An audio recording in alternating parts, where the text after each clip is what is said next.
یہ نظام کائنات بڑی تیزی کے ساتھ گزر رہا ہے اور لمحہ بلمحہ ہم قریب جا رہے ہیں قبر کے، موت کے قریب جا رہے ہیں۔ یعنی قریب ایسا وقت آنے والا ہے کہ جب ہمارے اوپر موت آ جائے گی اور پھر نہ سوچنے کی، نہ توبہ کرنے کی، نہ اپنی زندگی کے اوپر پچھتانے کی کوئی ایسا موقع نہیں دیا جائے گا، بالکل نہیں دیا جائے گا۔ قرآن پاک کے اندر اللہ جل شانہ فرماتے ہیں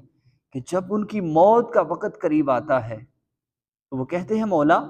ہمیں تھوڑی مہلت کیوں نہ دی کہ ہم صدقہ و خیرات کرتے اور نیکوں میں شامل ہو جاتے، جو نیک پرہیزگار بندے ہیں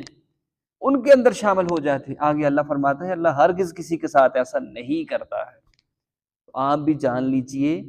کہ جس طرح پچھلا سال گزر گیا، کیسا گزارا آپ نے وہ آپ بہتر جانتے ہیں، کیا کمایا آپ نے آپ بہتر جانتے ہیں، کیا ٹھیک کیا لائف کے اندر۔ پیارے ساتھیوں، پورا سال غفلتوں کے اندر،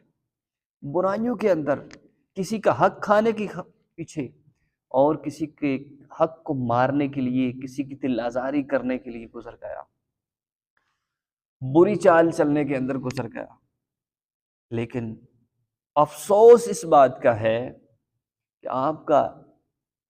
ایک دن بھی ایسا نہیں گزرا کہ آپ نے اپنے رب کو منایا ہو، اپنے رب سے توبہ کی ہو، اپنے رب کے آگے گریہ زاری کی ہو کہ پروردگار گنہگار ہوں۔ نہیں ایسا، ہم بالکل،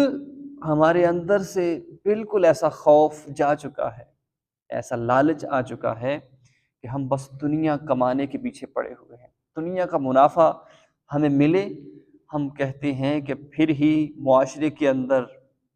خاندان کے اندر، رشتہ داروں کے اندر پھر ہی ہماری زندگی بہترین ہے کہ جب ہم نے دنیا کے مال کو، نفع کو کما لیا۔ ہم نے یہ نہیں سوچا کہ اگر میں نے اپنے پروردگار کو راضی کر لیا، اپنے رب کے حضور پیشانی کو جھکا لیا، اس کے حضور آنسو کو نکال لیا، توبہ کر لی، تو پھر ہم بہترین ہیں۔ ہم نے یہ نہیں سوچا ہے، ہم نے صرف اپنی لائف کی